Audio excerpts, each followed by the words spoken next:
Today we're going to talk about Cream Tea. We're going to talk about their guitars, their pickups, their Guitar X pickup swapping system.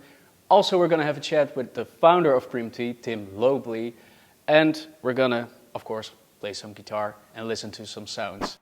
So Paul, through Kaufmann's Guitar Store, how did you came across Cream Tea?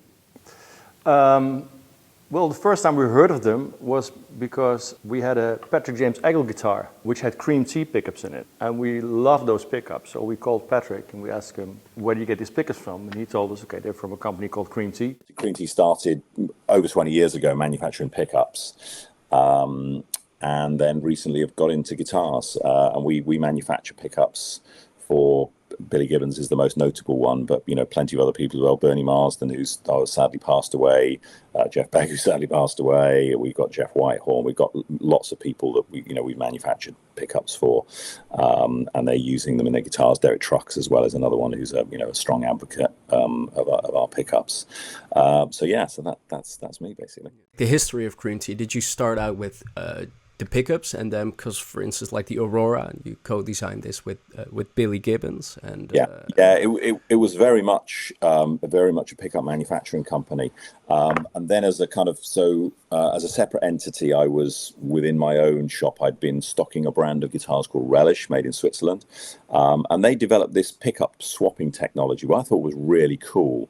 So I spoke to a few guitar builders, and one of them said, "Look, probably not for me, but why don't you start building guitars yourself? I'll build them for you, and you can put the pickup swapping technology in it." Billy then became aware that we were looking at doing a guitar of our own, and he said, "Look, I'd like to get involved, and I've got an idea for a shape for you." So he sent some drawings over, etc., and out of that came the Aurora. The thing that caught our eye is the pickup swapping, really. For those who are not familiar with the pickup swapping system, it's like this.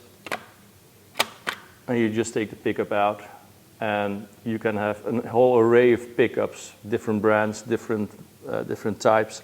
And all you have to do is click it back in, it's good to go. There's a little screw that you can use to adjust the pickup heights. Yeah, this is so easy to just change pickups. So you can put a Seymour Duncan in there, you can put a Cream Tea, you can put whatever you want. It's most people, when they see it, they go, I didn't realize it was that easy. They thought they were going to get a soldering iron or something like that.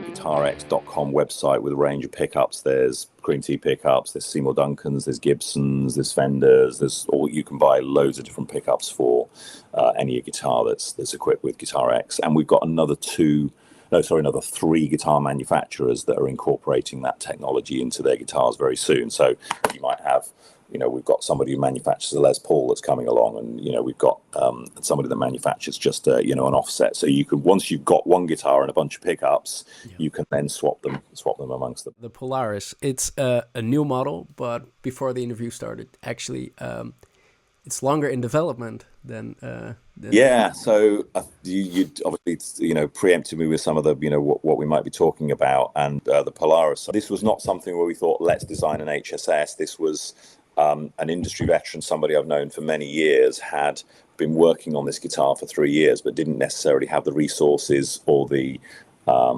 outlet to get it running. It was going to start as a new guitar brand, but there was involvement from a few people. Simon McBride, great guitarist. Patrick Eggle, who obviously has phenomenal to me, the best British luthier there is. Some of his people got involved, so he wasn't involved in the design, but he was very, very generous with helping with some CNC work, etc. And then a guy called Mark Smith, who ran World Guitars was part of World Guitars in its heyday, going back 7 or 8 years ago, which was a great boutique shop in the UK. So there was a bit of a 3-year project getting that up and running. It resulted in some prototyping. So Mark came to work for me. He brought that with him, and then we evolved it a little bit more.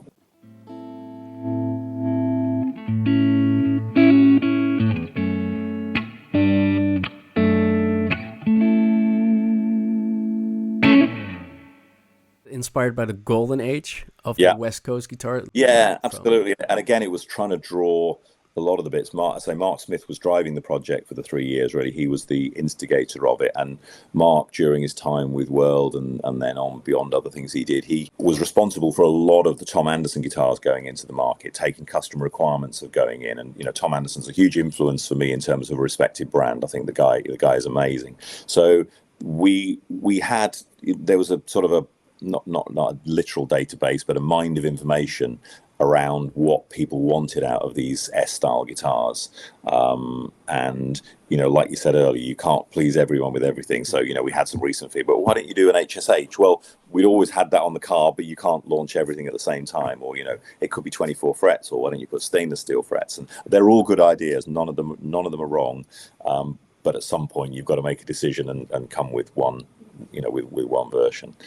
So, yeah, there was a lot of work in that. Tim came up with the whole electronics, which is really nice because with a little switch, you get to bypass the whole tone circuit, and you go straight to the bridge pickup without any tone controls in between. So if you wanna jump out of the mix, that's your go-to button.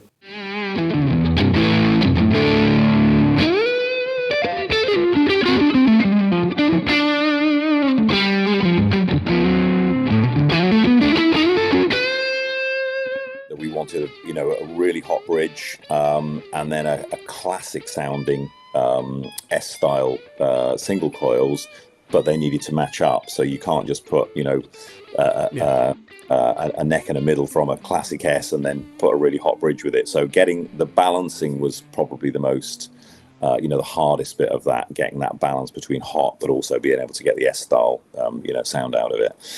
So we probably had about 4 or 5 iterations of that in order to get the right sound. And it was a question of building them, put them in the guitar and just saying, is this the right balance? What does it sound like? And I think we really, really got there. So credit to Richard, who works for us, who, did all that development.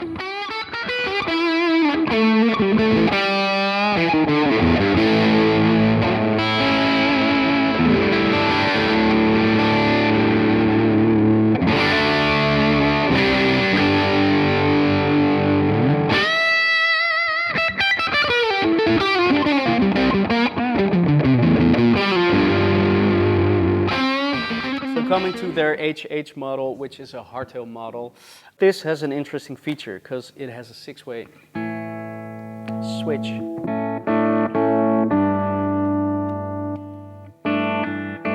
So you're switching up and down instead of... Yeah. It looks like a 3-way switch, but it's actually a 6-way switch. Yes. Can I have a go at the 6-way switch?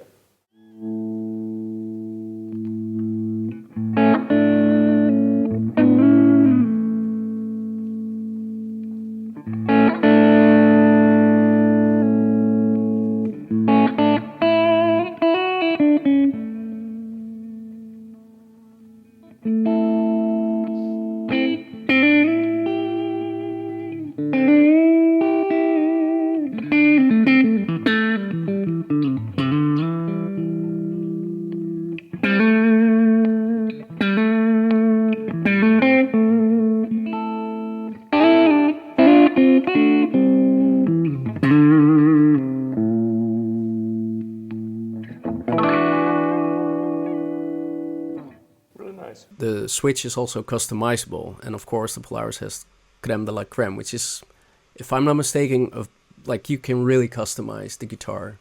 Yeah, we're still working on the list of upgrades you can get. So you've got a basic guitar, and this doesn't only apply to the Polaris, it applies to the Aurora as well. So that upgrade could be as simple as, I want stainless steel frets on it. So that makes it effectively a creme de la creme. Or you could say, I want a custom inlay in it. Or for the Polaris, we have an inlay that we've developed, specifically the Polaris inlay. So you can put that in it. If you want your name written up the fretboard, we can do that if you really want. Matching headstocks, different color backs, custom colors if you've got a desire to have a particular color, matching back plates, control plates that match the front.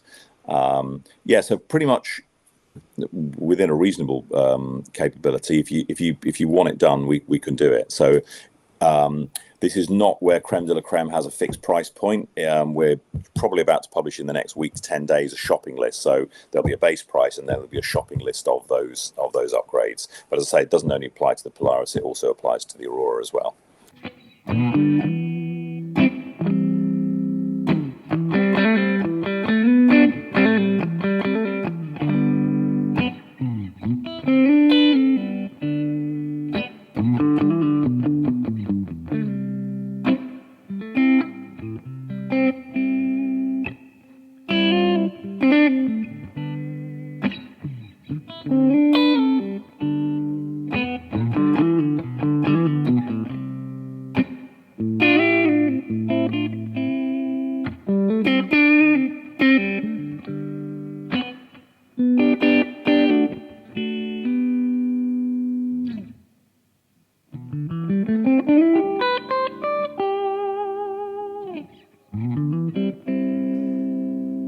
This sounds really single coily.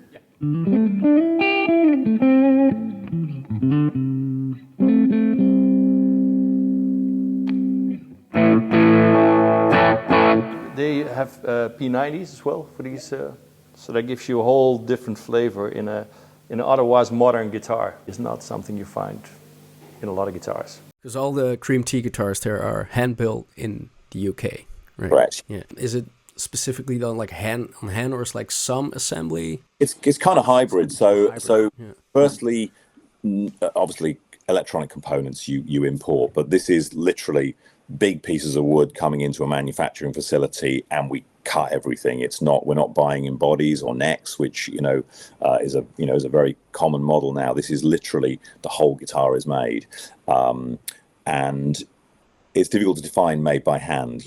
Clearly you're going to use CNC machines in this volume, but there's hand sanding, they're sprayed, etc., etc. So I would regard it as a hand-built guitar, but somebody who wants to be pedantic says, well, you use a machine for whatever.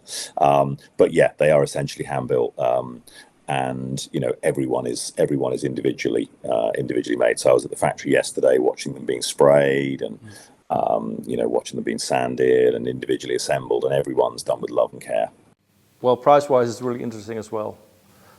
These start at just under 3,000 euros. So I think that's really, really value for money on a quality guitar like this. And I was actually surprised when Tim told me that they were going to launch this just below the 3,000 euro mark. The best way to do, if you're into a guitar like this, try different guitars in this bracket and see what you think of the Polaris or the Aurora, which goes at the same price. Incredible guitars by incredible brand Cream Tea. In an incredible guitar store. So if you're looking for the Aurora, the new Polaris, or the Cream Tea pickups, or if you would like to have your pickup installed via the Guitar X system, you can contact us via kaufmansguitarstore.com. You can send us an email. You can also just walk in and have a cup of coffee with us. That's probably the best.